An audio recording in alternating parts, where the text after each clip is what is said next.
"Clear your desk before lunch," Jordan, the CEO's son, snapped during the all-hands Zoom call. Everyone froze. 7 years of dedication erased in 10 seconds. I maintained composure while my world imploded. "Understood," I replied, keeping my voice steady despite the public humiliation. I gathered my things, placed my badge on the desk, and walked out with my head high. Nobody stopped me. Nobody spoke. As I drove away, my phone buzzed repeatedly. It was our biggest client panicking. They needed their designated representative immediately. They needed me. The first sign of trouble appeared 6 months ago when Frank Thompson, our CEO, proudly introduced his son Jordan to the company. "Jordan comes to us with an MBA from Wharton and innovative ideas to take us forward," Frank announced during a quarterly meeting. The entire room applauded while I maintained a professional smile despite my concerns. Jordan, 29, had academic credentials but zero actual business experience. I had built my career at Thompson Financial Solutions through determination and results. Starting as an account coordinator, I worked my way up over 7 years to become Senior Client Relations Manager.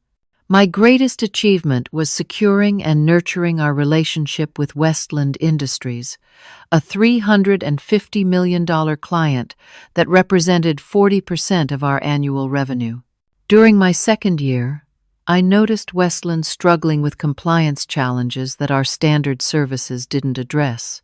I developed a customized security protocol that not only solved their problem, but became a competitive advantage. Frank Thompson was thrilled, promoting me to manage the relationship exclusively. Under federal regulations, I became their officially registered designated representative, a legal position that required extensive background checks and certifications. The arrangement worked flawlessly until Jordan arrived with something to prove. He immediately questioned my specialized role. "We need redundancy in client management," he declared during his first week, despite having no understanding of the regulatory requirements. I prepared a 30-page transition plan that outlined the necessary steps to create a secure team structure while maintaining compliance. "This is overcomplicating things," Jordan said, tossing my proposal aside without reading beyond the executive summary. "Just give me your client files and I'll handle it." I tried explaining the legal impossibility of his request. Westland operates under SEC Rule 1704 and FINRA compliance structures. Their designated representative needs specific certifications and federal clearance that takes months to obtain. "That sounds like an excuse to make yourself indispensable," he replied with a dismissive wave. Over the next 5 months, Jordan systematically undermined my work. Reports I submitted would mysteriously change before reaching executive review. Emails I sent to the leadership team about critical client requirements disappeared from the server. Meeting invitations to discuss Westland's upcoming contract renewal went unacknowledged. Sarah, my assistant for 3 years, risked her position to warn me. "Jordan modifies your documents after you submit them," she whispered during lunch one day.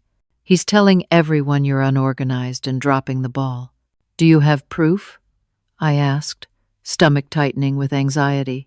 The next day, Sarah forwarded screenshots showing Jordan accessing my files and editing reports minutes before executive meetings. In one particularly damaging instance, he deleted my warning about Westland's contractual requirement for quarterly security audits, then blamed me when the client raised concerns about missed deadlines.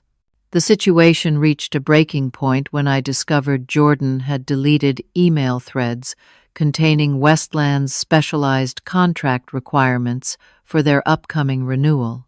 This wasn't just office politics. It potentially violated regulatory compliance standards. I documented everything and requested an urgent meeting with Frank Thompson. The meeting never happened. Instead, I found myself staring at my laptop screen during the all-hands Zoom call, hearing Jordan announce my termination for performance issues and mismanagement of client relationships. 7 years of dedication erased in 10 humiliating seconds. The drive home passed in a blur. My phone continued buzzing with messages and calls from unknown internal numbers, but I couldn't bring myself to answer. Shock gradually gave way to anger, then panic. My mortgage payment was due next week. My health insurance would terminate at the end of the month. 7 years of building my career, gone in an instant. I collapsed onto my couch, finally allowing tears I'd been holding back. I'd given everything to Thompson Financial, canceled vacations for emergencies, worked through pneumonia to meet deadlines, sacrificed relationships because the job always came first. The betrayal felt physical, like something had been torn from inside me. When the initial shock subsided, I forced myself into action. I updated my resume and contacted recruiters, only to receive hesitant responses. Something wasn't right. By evening, my suspicion was confirmed when an old college friend who worked at a competing firm called. "Bobby, I'm sorry, but there's talk that you mishandled sensitive client information," she said carefully. "Nobody's saying it officially, but the Whisper Network is advising firms to avoid you." Jordan wasn't content with firing me. He was salting the earth. I stared at my ceiling that night, wondering how quickly my savings would disappear. The next morning, a text arrived from Megan in the legal department. We weren't close friends, but we'd worked together often enough to develop mutual respect. "Can we meet for coffee?" "Off-site, not work-related," her message read. We met at a small cafe 10 miles from the office. Megan arrived looking tense, constantly checking over her shoulder. "You shouldn't have been fired," she said immediately. Legal wasn't consulted, which violates company policy for terminating anyone with client-facing responsibilities. "I suspected as much," I replied. "But that doesn't help me now. There's more." Megan leaned closer. "The company's in trouble, Bobby. Serious trouble. The Westland contract renewal is our only lifeline. We lost 2 major clients last quarter, and the Madison deal fell through completely." My stomach dropped. Despite everything, I still cared about my colleagues. How bad? "Without Westland, we can't make payroll past 60 days. The board doesn't know the full extent yet." As Megan spoke, my phone buzzed with an email from Trevor Stanley, Westland's chief compliance officer. I'd worked with Trevor for years. "Urgent. Required signature for security protocol authorization," the subject line read. I opened it immediately. "Bobby, we've been trying to reach you through TFS channels without success. The quarterly compliance validation is overdue, and your signature is required as our designated rep. Please contact me immediately, as this affects our operational status." 3 more emails followed from different Westland departments, each increasingly urgent. "They can't just assign someone else?" I asked Megan. She shook her head. "The designated representative registration is specific to you personally under SEC guidelines. It requires background checks, certifications, and formal acknowledgement by both companies. The process takes months." I showed her Trevor's email. "What happens if these authorizations don't get signed?" "Their systems will automatically lock down any transaction involving Thompson Financial data. It's a regulatory failsafe." I sat back, stunned by the implications. "So Westland can't process anything through our platforms without my signature?" "Not just that," Megan replied grimly. "By contract, they'll have to freeze all payments pending proper authorization. Jordan doesn't know what he's done." My phone rang. Westland's CEO Jennifer Lane was calling directly. I let it go to voicemail, needing time to think. Jennifer's message was clear and concerned. "Bobby, Our systems flagged critical security protocols being ignored. We can't operate without proper compliance certification. What's happening at Thompson? Call me back immediately. I faced an impossible ethical dilemma. The company that discarded me now desperately needed my help, while innocent colleagues might lose their jobs due to Jordan's incompetence. Yet responding could help legitimize my unjust termination. You know what's really ironic? I told Megan. I tried to warn them about this exact scenario. I submitted 5 different transition plans to prevent a single point of failure. Jordan blocked every one. As we parted ways, Megan squeezed my hand. Be careful about your next move. Jordan's already blaming you, claiming you deliberately hid information to make yourself indispensable. That night, while considering my options, a notification appeared on my laptop. The Thompson Financial stock had dropped 15% in afternoon trading after rumors of contractual issues with their largest client. Westland had officially frozen all activities with the company. At 11:30 p.m., my phone rang again. The caller ID showed a number I recognized. William Peters, chairman of the Thompson Financial Board of Directors. His voicemail was brief, but revealing. Miss Anderson, this is William Peters. The board has called an emergency meeting tomorrow at 9 a.m. regarding the Westland situation. Your presence is requested. Please call my assistant to confirm. Just 4 days after being publicly humiliated and fired, they needed me back. I barely slept that night, weighing my options. By morning, Thompson Financial's stock had dropped another 12% in pre-market trading. My professional reputation was being destroyed by Jordan's blame campaign, yet the company now desperately needed my help. 3 more voicemails awaited me, from Frank Thompson, the chief financial officer, and Westland's legal department. The financial news websites were beginning to pick up the story. Thompson Financial faces client crisis. Major contract frozen. I decided to return William Peters' call, if only to gather more information. Miss Anderson, thank you for calling back, his assistant said with palpable relief. Mr. Peters asked me to confirm you'll attend the emergency board meeting? I haven't decided yet, I replied carefully. I'd like more information about the purpose of this meeting. I'm not authorized to discuss details, but Mr. Peters said to tell you it concerns your status as Westland's designated representative and their contractual freeze. I agreed to attend without committing to anything more. Throughout the morning, I received messages from worried former colleagues. The office was in chaos. Jordan was leading an investigation into what he called my deliberate sabotage, claiming I had hidden critical information to make myself indispensable. Sarah risked texting me. Jordan's team is going through all your files. They can't find the transition documentation you prepared. He's telling everyone you never created contingency plans. Of course they couldn't find it. Jordan had deleted my emails and blocked my presentation requests for months. Fortunately, I'd kept meticulous records at home, documenting each attempt to create proper transition protocols. Meanwhile, my job search was hitting walls everywhere. 2 promising interviews were suddenly canceled without explanation. A recruiter candidly told me that Thompson Financial was informally advising partners against hiring me, claiming I was under investigation for compliance violations. At 10:30, Trevor from Westland called again. Against my better judgment, I answered. Bobby, thank God, he said, sounding stressed. We have a serious situation. Our system automatically locked down when the quarterly security certification wasn't received. We can't process any transactions through Thompson platforms.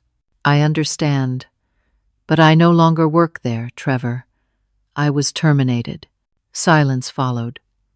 That's impossible. You're our designated representative under federal regulations. Nevertheless, it happened. Jordan Thompson fired me during an all-hands meeting 2 days ago. Trevor's voice tightened. They can't do that without notification and transition. It violates our service agreement and potentially financial regulations. Our legal team is preparing to send formal notice. We can only work with you as our registered representative unless a proper transition occurs. After we hung up, I received a text from Megan. Stock down 27% total now. Emergency board meeting moved up to 3 p.m. Jordan claiming you sabotaged the client relationship. I spent the next hours organizing evidence, creating a timeline of events, and documenting each instance where my transition plans were rejected. I had screenshots, meeting notes, and calendar invitations showing 27 separate attempts to address the designated representative issue. At 2:30, as I prepared to leave for the board meeting, a bombshell hit. Westland's legal team had sent formal notice that they would only work with me due to federal regulatory requirements established years ago. The document explicitly stated that Thompson Financial had violated contractual obligations by terminating their designated representative without proper transition. The company's stock plummeted further on the news. When I arrived at the Thompson Financial building, the receptionist, who had greeted me warmly for 7 years, now looked uncertain about whether I should be allowed entry. A security officer escorted me to the boardroom as if I might steal something along the way. The boardroom television displayed financial news showing Thompson's collapsing stock price alongside speculation about losing their largest client. Outside, I could hear frantic discussions among executives trying to understand what had happened. William Peters' assistant approached me nervously. "They're ready for you now," she whispered. "Good luck in there." As the boardroom doors opened, I squared my shoulders and prepared to face the company that had discarded me without a second thought. Whatever happened next would determine not just my future, but potentially the fate of everyone at Thompson Financial. The boardroom fell silent as I entered. 12 people sat around the massive table, with Frank Thompson at its head. Jordan sat at his right, face flushed with either anger or embarrassment. The remaining seats held board members and executives I'd rarely interacted with directly despite my years of service. "Miss Anderson, thank you for coming," William Peters said formally. As board chairman, he controlled the meeting despite Frank's presence. "We find ourselves in a difficult situation that requires your assistance." Before I could respond, Jordan interrupted. "Let's be clear about what's happening here, Miss. Anderson deliberately created a single point of failure in our client relationship to make herself indispensable. This is corporate sabotage." I remained standing, refusing the offered chair. "That's not only false, but demonstrably so. I'm happy to leave if that's the perspective the board wishes to adopt. Please, let's maintain professionalism," Peters interjected. "Miss Anderson, Westland Industries has frozen all interaction with Thompson Financial pending your authorization as their designated representative. Can you explain this situation?" "Certainly. I placed my portfolio on the table but didn't open it yet. 3 years ago, when Westland became our client, they operated under specialized SEC regulations, requiring a designated representative for all financial technology services. I was registered with federal authorities as that representative following extensive background checks and certification processes. And you never thought to mention this critical dependency?" Jordan demanded. I turned to face him directly. "I've documented 27 separate attempts to create a transition plan for this exact scenario over the past 6 months. Would you like me to detail each instance where you personally rejected or blocked these efforts?" His face paled slightly. Frank Thompson leaned forward. "That's a serious accusation, Bobby. It's not an accusation. It's documented fact. I opened my portfolio and removed the first set of papers.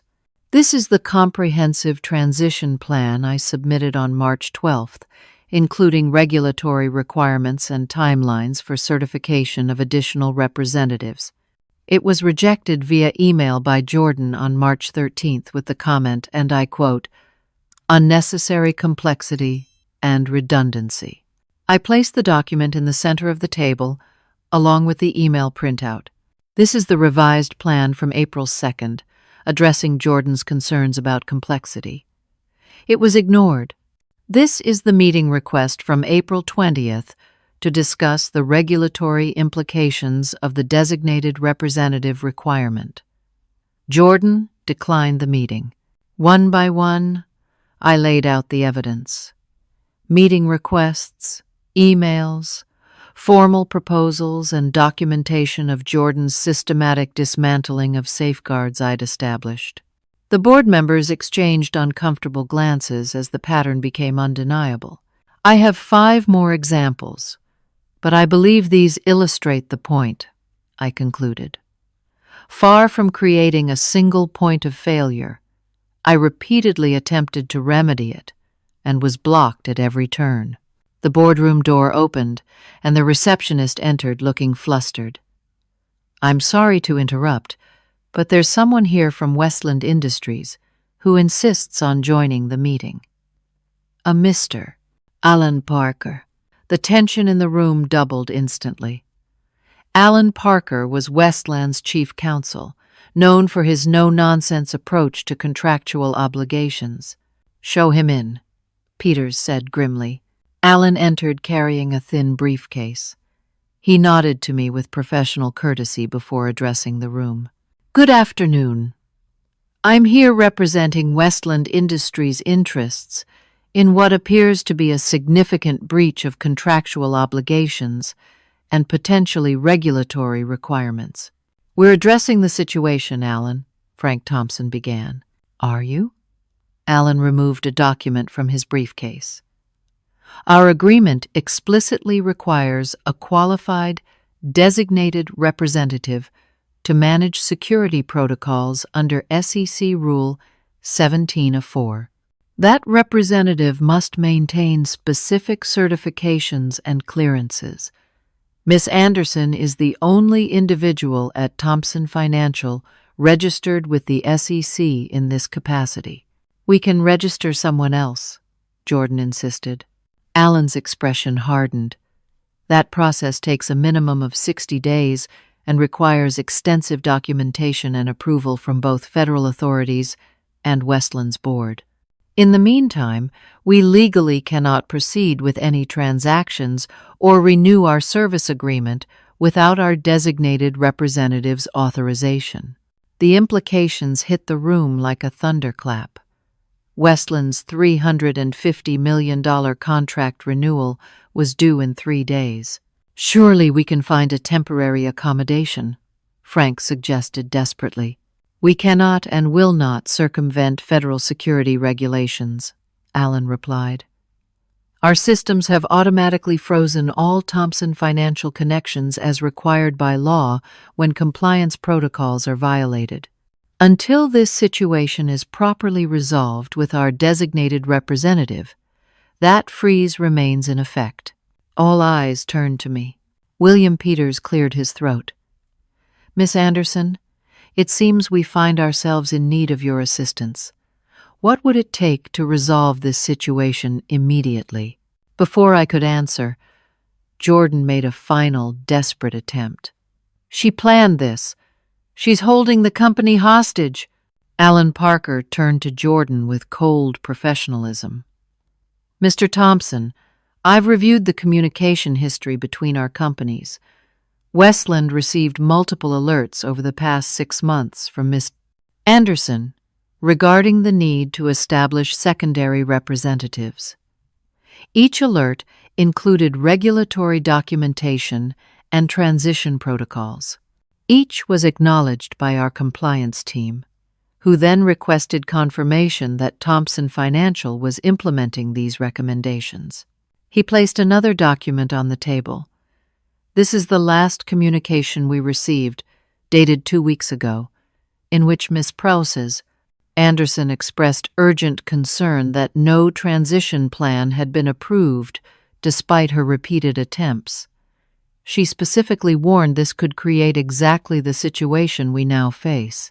The room fell silent as the final piece fell into place. Jordan had not only blocked my transition plans internally, but had apparently intercepted or altered communications with Westland as well. Frank Thompson finally faced the reality of the situation and his son's role in creating it. His expression shifted from confusion to comprehension to quiet anger. "Jordan, is this true? Did you block these transition plans?" Jordan's composure cracked. They were unnecessary. She was empire building, creating fake complexity to justify her position. "These are federal regulations, not office politics," Allen interjected calmly. "And now your company faces significant financial and legal consequences." Frank Thompson rubbed his face, suddenly looking every one of his 64 years. When he spoke again, his voice carried the weight of public admission. "Miss Anderson, it appears my son's actions have caused significant damage to both our client relationship and to you personally. On behalf of the company, I apologize for this situation and for your termination, which was clearly executed without proper review or authorization." The words should have been satisfying, but they felt hollow after everything that had happened. The damage to my professional reputation couldn't be undone with a simple apology. William Peters took control of the meeting again. "Miss Anderson, what would be required to resolve the immediate situation with Westland?" I glanced at Allen, who gave me a subtle nod. Despite everything, I didn't want to see the company collapse, putting hundreds of innocent employees out of work. But I also wouldn't simply rescue them without addressing the injustice I'd experienced. "I'll need time to consider my options," I replied carefully. "The situation involves both regulatory compliance and personal considerations that can't be resolved in this meeting." "We don't have time for," Jordan began, but his father silenced him with a raised hand. "Miss Anderson has every right to consider her position," Frank stated firmly. "We'll adjourn for now and reconvene tomorrow morning. Miss Anderson, would 9 AM be acceptable?" I nodded, gathering my documentation. As I prepared to leave, Alan Parker approached me. "Westland values integrity and competence, Miss Anderson," he said quietly. "Whatever you decide, remember that." As the boardroom door closed behind us, I heard Frank Thompson's voice rise in the beginning of what would clearly be a difficult conversation with his son. For the first time since my termination, I felt a glimmer of satisfaction. The truth was finally emerging, but the real question remained. What would I do now? The next morning, I arrived at Thompson Financial for the follow-up meeting with a clear head and a decision to make. The boardroom arrangement had changed overnight. Jordan was conspicuously absent, and Frank Thompson looked like he hadn't slept. 3 additional board members had flown in for what was clearly now a crisis management situation. "Thank you for returning, Miss Anderson," William Peters began. "After reviewing the documentation you provided and consulting with our legal team, we would like to offer you immediate reinstatement to your previous position, with a 15% salary increase and assurances that you would report directly to the executive leadership team, bypassing operational management." The offer was precisely what I'd expected, the minimum they thought necessary to resolve the immediate crisis without addressing the underlying issues. "That's your proposal?" I asked. Frank Thompson leaned forward. "We're also prepared to issue a company-wide clarification regarding your termination, stating it was done in error and without cause." I considered the offer carefully. The salary increase would be welcome, and the reporting structure change would protect me from Jordan's interference. But nothing in their proposal addressed the systemic problems that had allowed the situation to develop. "I appreciate the offer," I replied carefully. "However, before making any decisions, I need to understand the company's plan for addressing the structural issues that led to this situation. What changes will be implemented to prevent similar problems in the future?" The executives exchanged glances. They hadn't expected questions. They'd expected gratitude for the opportunity to return. "We can discuss organizational improvements once the immediate Westland situation is resolved," Peters offered vaguely. "That approach is part of the problem," I countered. "Postponing structural solutions in favor of quick fixes is exactly how we ended up here. I'll need time to consider your offer while I evaluate alternatives." Frank Thompson looked alarmed. "What alternatives?"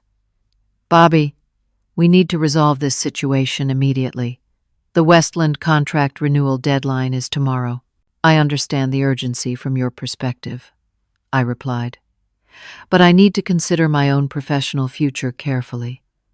I'll provide my decision by 5 p.m. today." As I left the building, my phone buzzed with a message from Megan. "Can you meet now?" Urgent. We met at the same cafe as before, but Megan looked significantly more stressed. "They're not being honest with you," she said immediately, voice low despite the nearly empty cafe. "I accessed the executive messaging group. They're planning to bring you back just long enough to secure the Westland renewal, then eliminate your position in a restructuring next quarter." My stomach tightened. "Are you sure?" She slid her phone across the table, showing screenshots of messages between Frank Thompson and the CFO discussing the temporary accommodation and subsequent organizational streamlining. "They're hoping 60 days is enough to train someone else and complete the regulatory transition," Megan explained. "Once that's done, you're expendable again." The revelation shouldn't have surprised me, yet it still stung. "Thank you for telling me. You're taking a significant risk." "What they're doing is wrong," she replied simply. "And not just to you. The whole company culture has become toxic since Jordan arrived. Good people are being pushed out while sycophants get promoted." After Megan left, I sat contemplating my options when my phone rang with an unfamiliar number. "Bobby Anderson speaking." "Miss Anderson, this is Jennifer Lane, CEO of Westland Industries." My back straightened automatically. I'd met Jennifer several times at corporate events, but had never spoken with her directly outside formal meetings. "I hope you don't mind the direct contact," she continued, "but given the circumstances, I felt it appropriate. Our chief counsel briefed me on yesterday's meeting with Thompson Financial." "I see," I replied neutrally, unsure of her purpose. "To be blunt, Miss Anderson, Westland has been increasingly dissatisfied with Thompson Financial's service over the past 6 months. Had it not been for your personal attention to our compliance requirements, we would have already begun seeking alternative providers." This was news to me. I wasn't aware of these concerns. "That doesn't surprise me," Jennifer replied. "Our communications expressing concerns were frequently unanswered or received responses that seemed disconnected from our inquiries. Now we understand why. The implications were clear.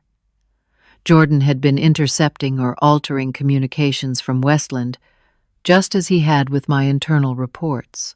We recently discovered that critical security protocols we require were scaled back without notification," Jennifer continued. "When our compliance team questioned the changes, they received assurances that you had approved them, which we now know was false." The revelation added another layer to Jordan's misconduct.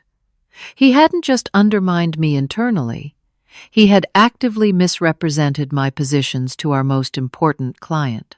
"Miss Anderson, I'll be direct. Westland needs to make a decision regarding our relationship with Thompson Financial. Our contract renewal deadline is tomorrow, and our board is reluctant to proceed given recent events. I'd appreciate your candid assessment of the situation. The request placed me in a complex ethical position. Despite everything, I didn't want to be responsible for hundreds of people losing their jobs if Thompson Financial collapsed. Yet I couldn't in good conscience recommend that Westland continue with a partner that had demonstrated such poor management and ethical failures. Miss Lane, I appreciate your directness, I began carefully. The issues you've experienced were not isolated incidents, but symptoms of broader management problems. The security protocol changes you mentioned were made without my knowledge or approval, and my efforts to implement proper oversight were systematically blocked. That confirms our suspicions, she replied. In light of this, I'd like to invite you to meet with our executive team this afternoon to discuss the situation in more detail. Would 3 p.m. work for you? The invitation was unexpected but potentially valuable. Yes, I can make that work. Excellent. Our Lincoln Park offices. And Miss Anderson, please come prepared to discuss all options for moving forward. After the call ended, I sat back, mind racing with possibilities. Jennifer's invitation and final comment suggested Westland might be considering alternatives beyond simply renewing with Thompson Financial. For the first time since my termination, I felt a sense of control returning. I spent the next 2 hours researching Westland's business needs and reviewing notes from our years of partnership. By the time I arrived at their impressive headquarters, I had formulated a clear understanding of their priorities and challenges.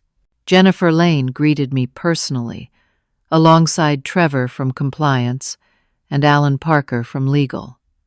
4 other Westland executives joined us in their sleek conference room. "Thank you for coming, Miss Anderson," Jennifer began once we were settled. "We've asked you here because we face a significant decision regarding our financial technology services. Based on recent events, we have serious concerns about continuing our relationship with Thompson Financial. Those concerns are valid," I acknowledged. "The management failures you've experienced reflect structural problems that won't be easily resolved. Yet you're the designated representative we've come to trust," Trevor added. "Your attention to our compliance needs has been exemplary." Jennifer leaned forward. "Miss Anderson, over the past 3 years, you've demonstrated exceptional understanding of our business requirements and regulatory constraints. The question we're exploring is whether that value is tied to Thompson Financial as an organization or to your personal expertise." The implication was clear, and it sent a rush of anticipation through me. For the next hour, I walked them through a comprehensive analysis of how their relationship with Thompson had deteriorated, particularly highlighting the specialized knowledge I'd developed that no one else at my former company possessed. I detailed the security vulnerabilities created by recent changes and presented recommendations for addressing them. As I finished my presentation, the room fell quiet. Jennifer exchanged glances with her team before turning back to me. "Miss Anderson, Westland Industries would like to offer you a position as our Senior Vice President of Vendor Relationships and Compliance, reporting directly to me. The role would include oversight of all financial technology partnerships, including management of our relationship with Thompson Financial or whatever provider we select moving forward." The offer stunned me despite the hints leading up to it. That's a significant opportunity. "It comes with appropriate compensation and authority," Jennifer continued. "Your demonstrated integrity and expertise align perfectly with Westland's values and needs." "What about the current contract situation with Thompson Financial?" I asked. Alan Parker smiled slightly. "That would become your first assignment in the new position. We need someone who truly understands both sides of the relationship to evaluate whether it can be salvaged or should be terminated. The power dynamic had completely reversed. Instead of desperately needing Thompson Financial to rehire me, I was being offered a position that would make me their client, with the authority to determine their fate. "I'd like to accept the position," I said, confidence flowing back into my voice. "When would you want me to start?" "Immediately," Jennifer replied. "The contract renewal deadline is tomorrow, and we need your assessment before making our final decision." As I left Westland's offices with a signed offer letter, my phone buzzed with messages from both Frank Thompson and William Peters, asking about my decision regarding their reinstatement offer. Neither had any idea how dramatically the situation had changed. Before I could respond, another message appeared. From Sarah at Thompson Financial: "Emergency all hands called for 9 a.m. tomorrow. Board members arrived unexpectedly. Something big is happening." The news was spreading. Thompson Financial's leadership had learned that Westland was considering taking their business elsewhere, and with it, the future of the company. I drove home with a strange mixture of vindication and responsibility. Tomorrow, I would walk into Thompson Financial not as a supplicant begging for my job back, but as a representative of their most important client, with the power to save or sink the company that had discarded me so carelessly. The question now was, what would be the right thing to do? I arrived at Thompson Financial the next morning in a tailored navy suit and carrying Westland's portfolio rather than my own. The lobby buzzed with nervous energy.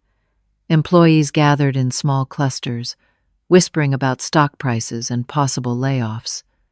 Several did double takes upon seeing me, clearly confused about my presence.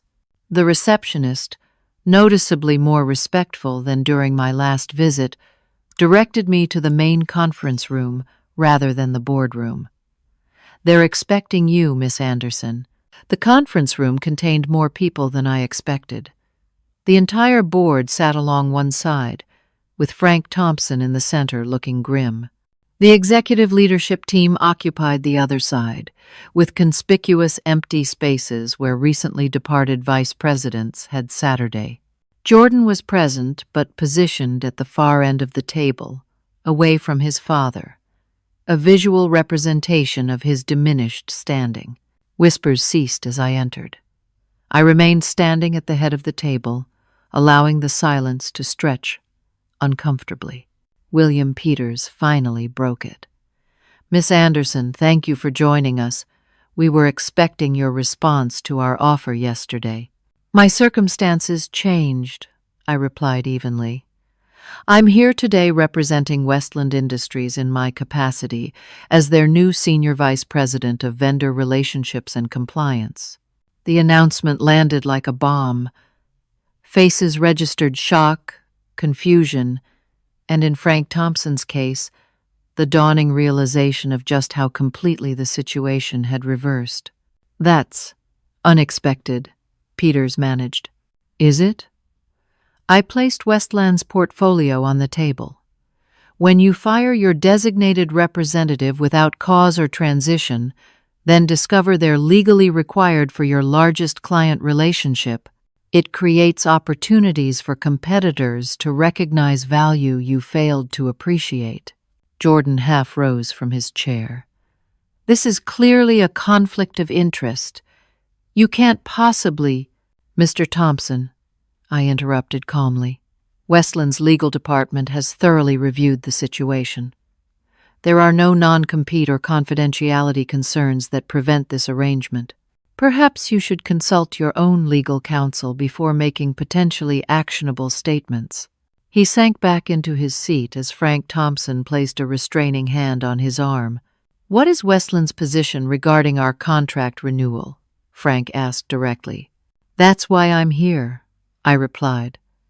"Westland has authorized me to evaluate whether the partnership can be salvaged or should be terminated. I'll be conducting a thorough assessment today and presenting my recommendation to their board tomorrow morning." The stakes were now crystal clear to everyone in the room. Thompson Financial's survival depended on my evaluation. "What would this assessment entail?" Peters inquired cautiously. "I'll need unrestricted access to review the service changes implemented over the past 6 months, interview key team members who would support the relationship moving forward, and receive detailed plans addressing the compliance failures that have already occurred." Frank Thompson nodded slowly. "You'll have whatever access you require. One more thing," I added. "I'll be conducting this evaluation independently, without interference or supervision from management."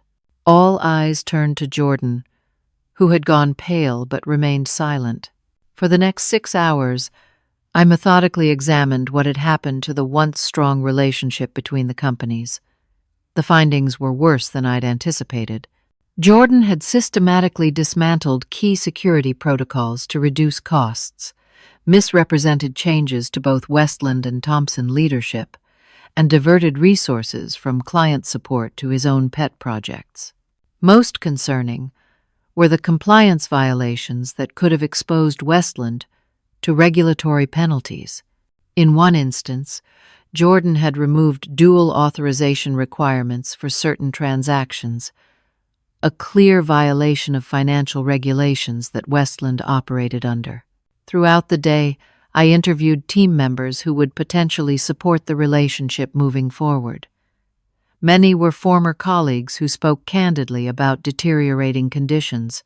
Several mentioned they had already begun looking for other positions, anticipating the company's collapse. By late afternoon, I had compiled a comprehensive assessment. The picture wasn't entirely negative. The core services Thompson Financial provided remained valuable, and many dedicated employees still delivered quality work despite increasingly difficult circumstances. The question was whether the company could correct its course with appropriate leadership changes. As I concluded my final interview, Megan appeared at the door. "The board has called another emergency session. They're asking for your preliminary findings." I gathered my notes and headed to the boardroom, where a noticeably more subdued group awaited. Jordan was absent, but a new face had joined. Patricia Lawson, the company's rarely seen chief legal officer. "Miss Anderson," Frank Thompson began, "we'd appreciate any insights you can share before you finalize your recommendation to Westland." "My assessment isn't complete," I cautioned, "but I can share some preliminary findings." For the next 20 minutes, I outlined the systematic breakdown in service quality, compliance violations, and management failures I'd documented. I didn't specifically name Jordan in my assessment, but his fingerprints were on every problem. When I finished, Patricia Lawson spoke for the first time. "The board has been conducting its own internal review today. Our findings align disturbingly well with yours." Frank Thompson looked years older than he had just days ago. "Miss Anderson, Bobby, what would it take for Westland to consider renewing the contract?" It was the opening I'd been waiting for. Westland requires 3 things: immediate restoration of all security protocols to their previous standards, a comprehensive remediation plan addressing compliance violations, and assurance of appropriate management oversight moving forward. "The first 2 items are already underway," Patricia confirmed. "The third is being addressed at the highest levels." Frank Thompson straightened in his chair. "Effective immediately, I am personally resuming direct oversight of all client relationships. Jordan Thompson has been reassigned to a non-operational role while we conduct a thorough review." The announcement confirmed what I had suspected. Frank had finally recognized the damage his son had caused and taken action. But was it enough? "That's a positive step," I acknowledged. "But Westland will need more than temporary measures. We need structural changes that prevent similar situations in the future." William Peters nodded. "The board has already authorized a governance review and leadership restructuring. We recognize that significant changes are necessary." As the meeting concluded, Frank Thompson asked to speak with me privately. When the room cleared, he seemed to deflate slightly. I owe you an apology, Bobby. I allowed personal considerations to cloud my judgment, and you paid the price for that failure. Yes, I did, I agreed, not making it easier for him, along with many other employees whose contributions were devalued. What can we do to rebuild trust, not just with Westland, but with our team? The question seemed genuine, creating an opportunity I hadn't expected. Start by acknowledging mistakes openly and implementing real accountability at all levels. Recognize and reward the people who've been holding things together despite the challenges, and create governance structures that prevent any single person, regardless of their last name, from undermining company values. Frank nodded slowly. Would you be willing to share your transition plan again? The one Jordan rejected. It might provide a framework for the changes we need to make. I considered the request carefully. Despite everything, I still believed in the company's potential and cared about the colleagues I'd worked alongside for years. I'll send it over tonight, along with recommendations for immediate improvements to the client service model. As I gathered my things to leave, Frank asked the question that clearly weighed on him most heavily. Do we have a chance of saving the Westland relationship? That depends on the actions you take now, I replied honestly. My recommendation will be based on what's best for Westland, not what's comfortable for Thompson Financial. I left the building as employees were ending their workday, many looking anxious about their futures. Sarah caught up with me in the parking lot. Is it true? She asked. You're working for Westland now? I nodded. Life takes unexpected turns sometimes. What's going to happen to the company? To all of us? I wished I could offer certainty. That hasn't been decided yet. But changes are coming, hopefully for the better. As I drove away, my phone rang with Jennifer Lane calling for an update. I provided a balanced assessment of what I'd found, and the leadership changes already underway. So what's your recommendation? She asked when I finished. I'll need tonight to finalize my analysis, but I'm seeing both significant problems and potential for redemption. The question is whether the promised changes will stick once the crisis passes. Trust your judgment, Bobby, Jennifer replied. That's why we hired you. At home, I spent hours refining my analysis and recommendation. The easy path would be advocating for Westland to terminate the relationship, justifiable given the documented problems, and personally satisfying after my treatment. But that decision would impact hundreds of innocent employees and potentially waste years of integrated systems development. By midnight, I had reached my conclusion and drafted a detailed recommendation addressing both Westland's needs and Thompson Financial's future. Whatever happened next would reshape both companies and my own career path in ways I couldn't have imagined just 1 week earlier. The next morning, I presented my recommendation to Westland's executive team in their boardroom. My comprehensive analysis laid out 3 potential paths forward. Terminate the relationship immediately, continue with stringent oversight and penalties, or implement a restructured partnership with new accountability measures. After thorough evaluation, I concluded, I recommend the third option, a restructured partnership with significant changes to service delivery, compliance oversight, and management accountability. Jennifer Lane studied me carefully. Even after everything that happened, you're recommending we continue working with them? I'm recommending what best serves Westland's interests, I clarified. Terminating the relationship would require rebuilding complex integrated systems with a new provider, risking operational disruptions and compliance challenges. The core services remain valuable when properly managed. And you believe Thompson Financial can deliver that proper management? Alan Parker asked skeptically. With the right incentives and oversight, yes. My recommendation includes quarterly executive reviews, financial penalties for any service failures, and direct board-level accountability for compliance standards. The team deliberated for nearly an hour before Jennifer made their decision. We'll proceed with your recommendation, Bobby.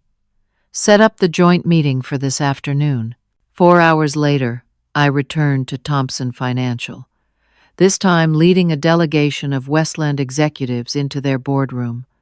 The tension was palpable as both leadership teams assembled. I opened the meeting standing confidently at the head of the table. Thank you all for coming together on short notice. Today represents a critical juncture for both organizations. Based on my assessment and Westland's evaluation, we're prepared to present our decision regarding the contract renewal. All eyes focused intently as I continued.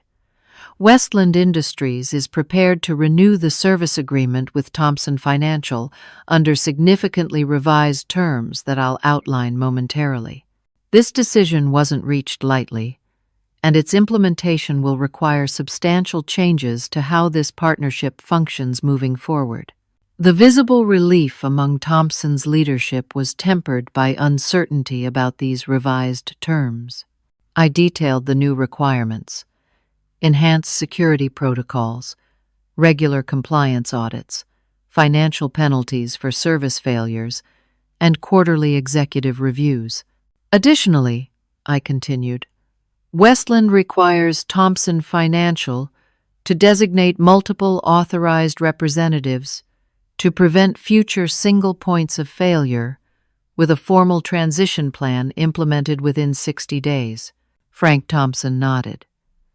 We've already begun implementing the transition plan Ms. Anderson originally proposed. The board has authorized whatever resources are necessary to meet these requirements. There's one more condition, I added. Given past communication failures, Westland requires direct board-level accountability for compliance standards and service delivery. William Peters leaned forward. The board has anticipated this concern. We've created a new client advocacy committee with independent oversight authority, reporting directly to both leadership teams. The meeting proceeded with detailed discussions of implementation timelines and accountability measures. As we approached conclusion, Frank Thompson requested the floor. Before we finalize these agreements, I want to address something important. He turned to face me directly. Miss Anderson, your termination from Thompson Financial was executed without proper authority, investigation, or cause. The board has unanimously determined this action violated company policy and reflected failures of leadership and judgment. He glanced briefly toward the empty chair where Jordan would normally sit before continuing. Effective immediately, Jordan Thompson has been removed from operational responsibilities pending completion of a comprehensive review. Frank then addressed both companies' leadership. We've learned painful but necessary lessons about governance, accountability, and recognizing true value within our organization. Those lessons are driving significant changes in how we operate. Turning back to me, he continued, Miss Anderson, while we understand you've accepted a position with Westland, Thompson Financial would like to offer you a newly created role as Chief Client Relations Officer with a board seat and equity participation. This position would work in partnership with Westland's leadership to rebuild trust and service excellence. The offer caught me completely by surprise. A C-suite position with board membership represented recognition and authority I hadn't imagined possible. Jennifer Lane raised an eyebrow. That's an interesting development, but Bobby is now a valued member of Westland's leadership team. We're not asking her to leave Westland, Peters clarified. We're proposing a joint appointment that serves both organizations during the transition period and beyond. Miss Anderson's unique understanding of both companies creates unprecedented opportunity for alignment. That would be her decision, Jennifer replied, looking to me. All eyes turned my way as I considered the unprecedented proposal. A dual role would be challenging but potentially transformative for both organizations and for my career. I'm open to discussing a structured transition arrangement, I said carefully, provided my primary responsibilities to Westland remain paramount and appropriate governance safeguards are established. We'll have the legal teams draft terms for review, Peters agreed. As the meeting concluded with renewed partnership agreements, I raised one final point. There's another matter that needs addressing. Several Thomson Financial employees who maintained service quality despite difficult circumstances deserve recognition and advancement. I presented a list including Sarah, Megan, and others who had shown exceptional commitment. These individuals have demonstrated the values both companies should prioritize. Their contributions should be acknowledged with appropriate promotions and compensation adjustments. Frank Thompson reviewed the list and nodded. Consider it done. 1 year later, I stood at a podium, accepting the Financial Services Industry Leadership Award for transforming client relationship management. The audience included executives from both Thomson Financial and Westland Industries, along with team members who had been promoted into leadership roles following the restructuring. The joint appointment had evolved into a new business model that other companies were now emulating. Thomson Financial had recovered its market position under revitalized leadership, while Westland enjoyed enhanced services and compliance standards that became industry benchmarks. Jordan Thompson had ultimately left the company to pursue other opportunities, corporate speak, for his negotiated departure. Frank had made difficult but necessary changes, demonstrating that accountability applied at all levels of the organization. Most satisfying was seeing the cultural transformation. Sarah now led the Client Services Division. Megan had been promoted to Deputy General Counsel. The company actively sought out and recognized talented individuals regardless of title or connections. As I concluded my acceptance speech, I shared the lesson that had emerged from the experience. True value isn't measured by titles or organizational charts, but by integrity, expertise, and courage to stand up for what's right. When we recognize and honor those qualities, everyone benefits. Companies, clients, and communities alike. The standing ovation that followed wasn't just for me, but for the principle that doing the right thing, even when difficult, ultimately leads to the best outcomes for everyone. Back at my office later that evening, I reflected on how completely my life had changed in just 1 year. From being publicly humiliated and fired to receiving industry recognition and helping transform 2 companies, the journey had been extraordinary. My phone buzzed with a message from Jennifer. Board approved your mentorship program proposal. Full funding authorized. I smiled, thinking about the promising careers that would now have opportunities I had initially been denied. The program would identify overlooked talent, particularly women in finance technology, and provide them with the support and visibility needed to advance. Sometimes, the greatest setbacks create unexpected pathways to more meaningful success. Being fired had ultimately led to greater impact than I could have achieved otherwise. The painful experience had revealed my true value, not just to others, but to myself. Have you ever found yourself undervalued in your workplace? I'd love to hear your stories of how you overcame challenges and found your true worth. Please leave a comment below sharing your experience. And if you found this story inspiring, please like, subscribe, and share it with someone who might need encouragement today. Thank you for listening, and remember, your value doesn't diminish because someone fails to see it.